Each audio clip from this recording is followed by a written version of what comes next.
سائل کہتا ہے فرقہ واریت کیا ہے؟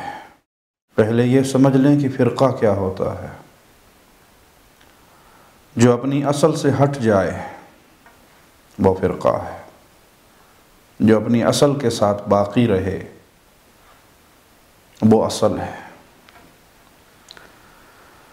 مسلمانوں کے لیے اصل کتاب و سنت ہے، قرآن اور حدیث ہے۔ کتاب و سنت کی وہ تصویر جو صحابہ نے سمجھی، سلف صالحین نے سمجھی،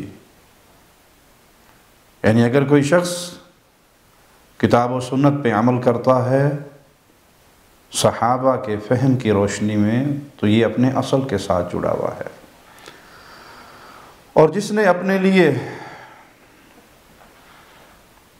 کچھ اور راہیں تلاش کر لی، اپنے بڑے مقرر کر لیے، ان کی کتابوں کو، ان کے ملفوظات کو اپنے لیے حرف آخر سمجھ لیا، ان کی ہر بات کو اپنے لیے حجت مان لیا، بھلے وہ کتاب و سنت کے خلاف ہی کیوں نہ ہو، یہ فرقہ پرست ہے۔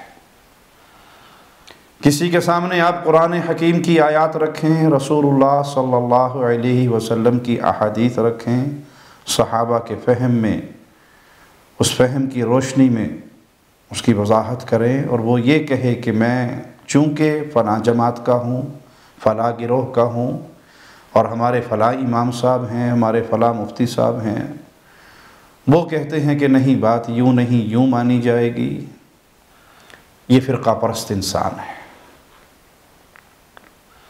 حق والے کون ہیں؟ جو اپنے عقائد تراش کر، اپنے عقائد گھڑ کر پھر دلائل ڈھونڈنے کے لیے نہیں نکلتے، بلکہ وہ دلائل سن کر اپنے عقائد بناتے ہیں، قرآن اور حدیث کی روشنی میں اپنے عقائد اور اپنے اعمال کو ترتیب دیتے ہیں، یہ حق والے ہیں، بھلے یہ اکیلا شخص ہی کیوں نہ ہو۔ بعض لوگوں کے ہاں یہ باطل مفہوم پایا جاتا ہے کہ جو کسی غلط بات کا رد کرتا ہے وہ فرقہ پرست ہے۔ جو غلط بات کا رد کرے، شرک کا رد کرے، بدعات کا رد کرے، وہ فرقہ پرست نہیں، وہ نبوی منہج پر چل رہا ہے، وہ شریعت محمدیہ کے عین تقاضے کے مطابق چل رہا ہے۔ دیکھیے رسول اللہ صلی اللہ علیہ وسلم نے اہل مکہ کے غلط عقائد و اعمال کا رد کیا، قولوا لا الہ الا اللہ، یہ تمام کفار مکہ کا رد تھا، کیونکہ انہوں نے اپنے مختلف الہ بنائے ہوئے تھے، اسی لیے انہوں نے جواب میں کہا تھا اجعل آلہۃ الہا واحدا، سب الہوں کو چھوڑ کر ایک الہ کی عبادت کریں، یہ تو بڑی عجیب بات ہے۔